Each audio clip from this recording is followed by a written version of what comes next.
Alright, what's going on, y'all? We are back with another video. We are now here for the Western Conference mid-season mid-season grades. And what each and every Western Conference team need to, dress to get better. So to start off, number one team in the league right now, Utah Jazz, man. As you can see, they got the best record in the league. Top five in defense. Might be top five or top 10 in offense. But this team has been clicking in all cylinders. Like the rate that this team been hitting 3 pointers, man, has been very, very crazy. And that's gonna be something I'm gonna keep an eye on the second half of the season. But I will say though, over the last 10 games, they have begun to come back down to earth. They are 6-4 in the last 10 games, and they are on a 2-game losing streak. So maybe this team has come back down to earth though. We will see. Like I'm still in the middle ground between is this can they keep up this, can they keep this up? Can they continue to hit threes at this rate? And how, how effective will this team really be in the playoffs? That remains to be seen. I love the ball movement this team has been displaying, the way this team has been connected on the defensive end, man. Overall, man, this has been a total team effort. And it's well deserved all stars from Donovan Mitchell and Rudy Gobert. So overall, it's an easy grade, A plus for the first half of the season. Now, where I can see where they can need, where improvement need to be made for the team is that they can get another bucket getter. I don't know who that is, what player that is, but I can see them getting another bucket getter because I still have question marks about outside of Donovan Mitchell who can consistently get him a bucket in the playoffs. I know Jordan Clarkson, Mike Conley been very good this season in Bogan, but I still got question marks about that. Next up, the number two seed. I know a lot of people didn't expect this to happen right now, but I've been one of the believers in Phoenix Suns ever since the bubble, and honestly, probably last season, they had a very good start last season. Then they struggled for majority of that year, but then they came to the bubble and they really handled their business. They did their thing, and then this addition to CP3, I had this team as one of my dark horses in the West. This has been my favorite team to watch in the West and my second favorite team to watch in the league outside the Brooklyn Nets. But this team has been very good on both ends of the floor. The leadership of CP3, the Devin Booker's being Devin Booker, but then the improvements of Mikal Bridges, who was one of the best 3-and-D players, one of the rising young 3-and-D stars in the league. And then you gotta love the addition of Jay Crowder. He's been providing that veteran presence. And then, who is still the key to this team, DeAndre Ayton. He's been having an up and down season, but he's been playing a lot better, the last few weeks up until All Star break. If he can continue to take it to another level, continue to improve his game, man, this is the team to watch out for in the West. So overall, man, my midseason grade for the team is A plus, man. This team has been clicking on all cylinders, man. I expect them at this point. I think they will be a top 4 seed. Now, where I can see them making improvements at is, I can see they need.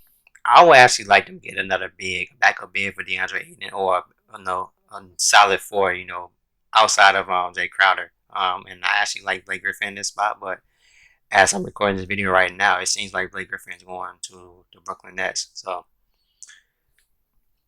So this is definitely going to continue to be one of my most watched teams in the second half of the season, and I'm looking forward to see what this team can do in the playoffs. Because I'm 100% sure that this is a playoff team. This is a dark horse in the West. They for sure making the playoffs. Next up, number 3, the LA Lakers, man. 24-13. They 3-7 in their last 10 games. They really been struggling up. These last few weeks. Coming into the All Star break. Ever since AD been coming out. Ever since AD has been out, they've been struggling. But I've been under noticing that this team been coasting all year. Expect them to ramp it up in the second half of the season. Once AD get healthy, I expect them to ramp it up, man. But with that being said, as Lakers fans, you shouldn't be concerned about the Lakers right now. The only concern I have about the Lakers is AD health. I still got questions. I hope the injury's not, it don't get worse than what it is right now. That's the only concern I have for the Lakers. But overall, there's no concern for the Lakers. So overall, the grade I give them at this midpoint, I give them a solid B. They could play a lot better than this, but I think they coast, and I expect them to ramp it up in the second half of the season. Now, where I think they can make some additions and improvements to this team is they need a backup center. They need a rim protector because the only rim protector they have right now is AD. I don't. LeBron been a rim protector, but outside of them two, man, there's been absolute no rim protection. Marcus Gasol hasn't been looking like the Marcus Gasol, and I get that people saying he waiting to the playoffs, but he's not the same Marcus Gasol. So they really need a backup five or rim protecting five. So that's really the biggest. And they can always add another guard outside Dennis Schroeder because I still got my question marks about Wesley Matthews and KCP been up and down. So next up is the Clippers. 24-14. They lost 3 in a row, surprisingly, but in the last few games, Kawhi and Paul George are missing games. So I'm not reading that. I'm not reading too much into that, but I do have concerns about the guard play, and I think it's clear that they need a point guard. That's the biggest addition they need to make. They need a point guard like badly. Like they make the game. To me, they made the game a lot more difficult than it needs to be. And as you can see, they've been having trouble closing out games lately. And to me, that indicates that they need a point guard to settle things down who can create easier shots for Paul George and Kawhi in late game situations. But overall, man, this team has been going on their radar. Not a lot of people taking this team as seriously as I think they should be because of the way last season ended in the bubble. But this is a new season. I know they playing with a chip on their shoulder. But as of right now, I give them a solid B plus the way they've been playing so far this first half of the season. Kawhi, Paul George been having a very good season up until the last couple of weeks, and people have been over exaggerating, his recent couple of bad games, and I don't understand it when he have a game. When he have a good game, people talking about it don't matter because it's not the playoffs. But then when you have a bad game, they saying that he's the way they be using Pandemic P. So people really been making no sense on that, but it is what it is. And like I said, the biggest additions they need to make is they need to improve their point guard play because I think that's the biggest weakness as of right now. Number 5, let's talk about the Portland Trailblazers. 21-14 right now. Ended the season, the All-Star break on a 3-game win streak. Ended the break on a 3-game win streak. To me, this team has, with all the injuries they have, to Nurkic, to CJ, this team been, in my opinion, kind of, I'm gonna say, I'm not gonna say they've been overachieving, but they've been holding their ground. I'm very impressed with how Dame been carrying the team as he always does, keeping the team afloat, keeping the team as a top 5 seed in the West with all the injuries, keeping them competitive. They continue to win games, and I definitely think this team, once they get fully healthy, I expect them to make a run. I actually think they'd be in contention for a top 4 seed if they can get healthy and they can just at least be a middle of the pack, defensive team. With the additions they made, I thought they'd be better than that. But right now, if they can just be an average defensive team with the weapons they have, once they fully healthy, man, I expect this team to make some noise in the West. So as of right now, I get the team a solid I'll say a B plus to the A minus with with what they have right now, everything they doing without their key players. And then what they can add, I think they can add another wing and another backup 5 for Nurkic because injury concern with Nurkic. And then they need another wing defender for to help CJ Dame out. Continue to get better. And it's not overreaction to that he's might be the greatest. At least he's the greatest passing big man I have seen. I ever seen. Our region, Michael Malone, he just sits Michael Porter down for majority of the second half, or he just don't get nowhere near no touches in the second half, which don't make sense to me. That's one of the biggest problems I have with Mike Malone. The way he's been using Michael Porter. Like it really don't make sense to me. But we not get off topic here. I know they one of the more underrated teams. 'Cause nobody talks about San Antonio. Nobody talks about a young core, and they have a underrated young core. And they, to me, at least this season, they've been one of the more fun team to watch for me. Not doing it, he's not doing his thing as a number 2 option. I hope he can recover to somewhat of a player as that he was in New York, but only time will tell. So, all right. So next up is number 9, the Golden State Warriors. They are 19-18 right now. They did lose their last trade, but as a lot of people expected, nobody expected the team to be a title contender team, especially once Klay Thompson got hurt again. Hopefully for a speedy recovery for Klay, but this is definitely a building year, a learning experience for the younger Warriors outside of Steph and Draymond. But Steph has been incredible for them this year. He's definitely in the top 5 MVP. For the MVP, he's been doing everything for this Warriors squad on the offensive end. Then let's talk about Draymond Green. Draymond Green passing and leadership, and the way he's been coaching up James Wiseman has been definitely a sight to see. It's been refreshing to see.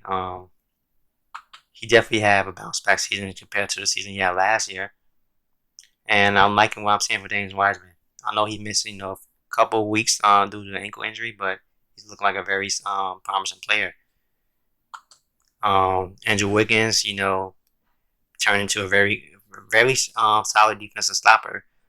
He's been playing better as of late, and Kelly Oubre has been playing much better compared to the start he had to the season, because he was from probably one of the worst players in the league, and he had the worst 3-point shooting percentage to a very solid scorer. So I'm glad to see him bounce back from that rough start. So compared to what I've seen, the progression this team has made from the beginning of the season to now, man, is very, very, good to see. So as of right now, I give this team a B minus. Because I didn't expect the team to make the playoffs based off the way they started the season. They didn't look nothing like they do right now. So I'm glad to see that. Now, where I can see the improvements being made, I'm gonna hold off and wait and see, when Klay get back next season. So Klay stuff, and I can still think they can make a trade package for a star. They have all the assets, they have all the picks, they have good pieces, young pieces. So it's gonna be interesting to see who, what they trade for. So this is another star player. A star player more talented to this team, man. That's why I think they can make improvement. It's not one position. This team definitely need this, need to fill up this position. I think they just need to add more talent to this team. Now let's talk about number 10, the Memphis Grizzlies. They are 16-16 right now. It's kind of surprising right now that this team has stayed afloat due to Ja Morant missing about 3 or 4 weeks due to the ankle injury, and then they still don't have Jaren Jackson Jr. back. They had numerous amount of players out. Like I said, Ja Morant, Jaren Jackson Jr., Valanciunas, Justice Winslow. So they've been missing a lot of their players. They key players this season. Grayson Allen, and they still are in the playing spot. So that's just an indictment how hard this team play, how gritty this team is, and it's very, very enticing to see. So based on the circumstances that they face this season, I get the team a B minus, in the grade, midseason grade right now. Now, area improvement that I can see this team making, they need to add another wing, wing guard, player who can create his own shot, who can, be that second option towards Ja Morant in that guard spot. So I think they need to add a wings. All right, number 11, New Orleans Pelicans at 15-21. They lost their last 2 games. They 4-6 in the last 10 games. Now, see, in my opinion, this is probably one of the more disappointing teams in the West, especially how much NASA, attention, people give this team. Like, this team's constantly on ESPN, on TNT games, so this team's on TV all the time. And for them to be 15-21, this is kind of a disappointment. Biggest positive from this team, though, has been, the improvement. Zion conditioning. Actually look much better. on the offensive end this year compared to last year, especially in the bubble. And then Brandon Ingram been very solid, been an all-star caliber player. But the bad thing is the construction, the way this team is constructed around Brandon Ingram and Zion. They need to be better constructed around those two. I like Steven Adams as a player, but I don't think he's the best of fit next to Zion. To me, they need a stretch five who can really protect the rim, kind of like a Miles Turner type of player. And then I know Lonzo Ball, JJ Redick have been in trade rumors, but I'm gonna see how that plays out. But I like Lonzo Ball with Zion and Brandon Ingram. And then another player they got to get rid of is Eric Bledsoe. Like they need to trade Eric Bledsoe for a two guard who can really space the floor. And then I want to see more Jackson Hayes because I think he could be something with them. He could be a very solid. He could be a starter. He could be a starter in this league, but I think he'd be a very good backup. Next to like a stretch five, next to Zion. The same thing. I love the way Josh Hart, man. He's one of my favorite role players in the league, man. Plays extremely hard night in and night out. So I like to, for them to keep him. And this overall, they need to build this team better around Zion and Brandon Ingram because they two franchise players. So overall, this team grade, man, I'm gonna give this team a D plus because the way this people had them, they had them the top 7 seed for a top 7 seed. They had the team in the playoffs, and I don't see the team making the playoffs as the way they currently constructed right now. Next up, let's talk about Oklahoma City Thunder, man. So this team has been surprisingly, this team has impressed me. Like they are better than I expected them to be. I thought this team is gonna be for sure last, the worst team in the West. But as it stands right now, they are 15-21.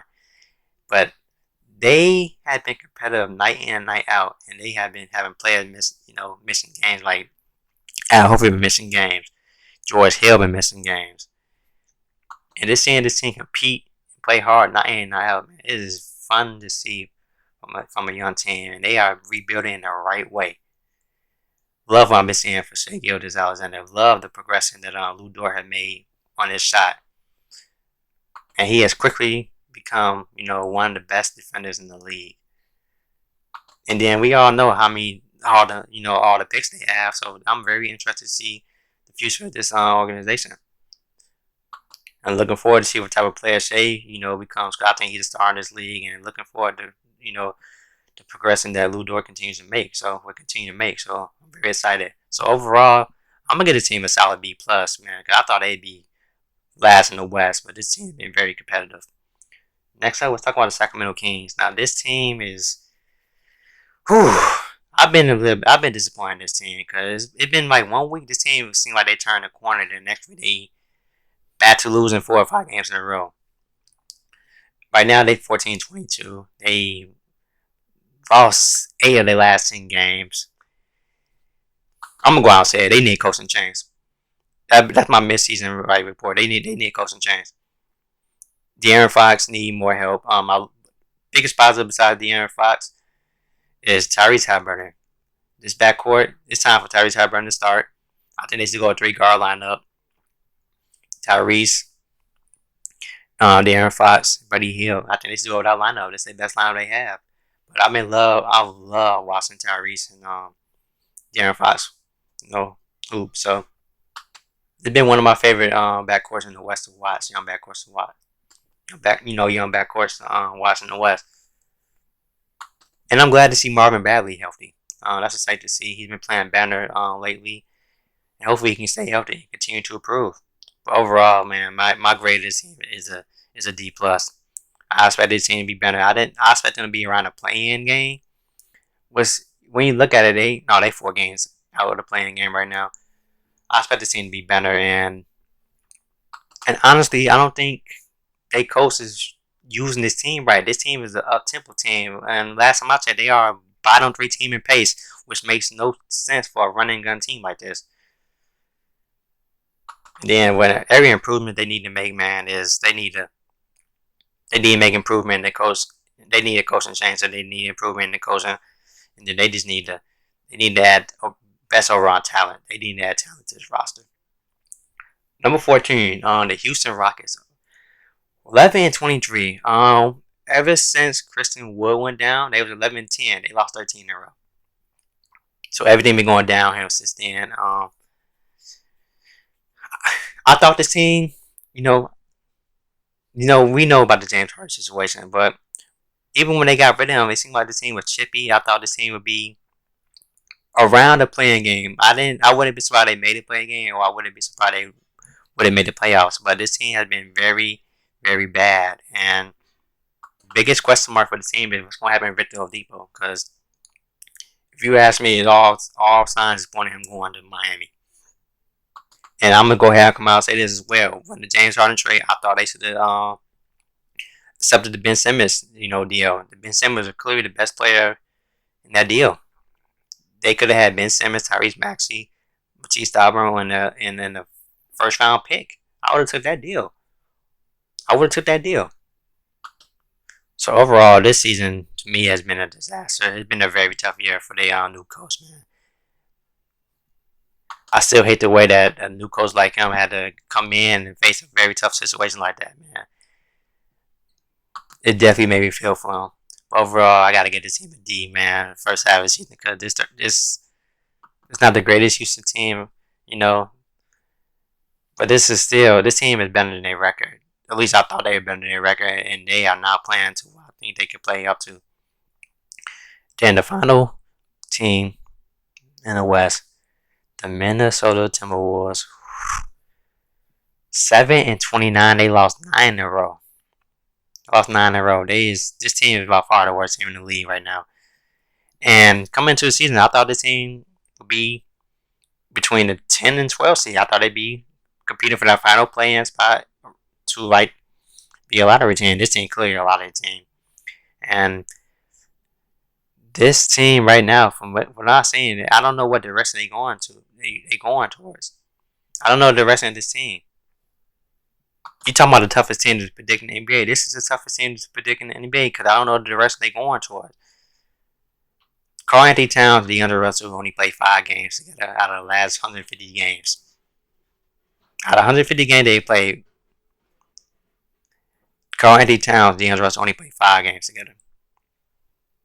I like what I'll be saying for the rookie Anthony Edwards. He's been having an up and down season, but I love the confidence he's been displaying. You can tell he just loves basketball. He just having fun playing basketball. But before I want to see before I can get my final assessment of the team, I want to see Karl-Anthony Towns and DeAndre Russell play a season together before I make my final assessment of this team. But right now, it's not looking good for this organization. It's not looking good for this organization at all. So my overall grade of this team in the first half is an F. My first F is an F. This is my first F I gave between the Eastern Conference teams and the West team. This is the F. Because this team is too talented to be this bad. They are too talented to be this bad. But I'm gonna leave it right there, y'all. Guys, I did not expect both my videos to be this long. I was only planning to be 10 to 15 minutes at most. 10 to 15 minutes for both Eastern Conference and Western Conference videos. But I've been going off for over 20-some minutes. So everybody, let me know in the comment section what you guys think about this video. What do you guys think about every team in the West, and who has been your biggest surprise? Who's your biggest disappointment in the West, and which teams are you keeping your eye on in the second half of the season? Just let me know in the comment section. So I hope you guys enjoyed this video. And with that being said, I'll catch y'all in the next video, man. Peace out.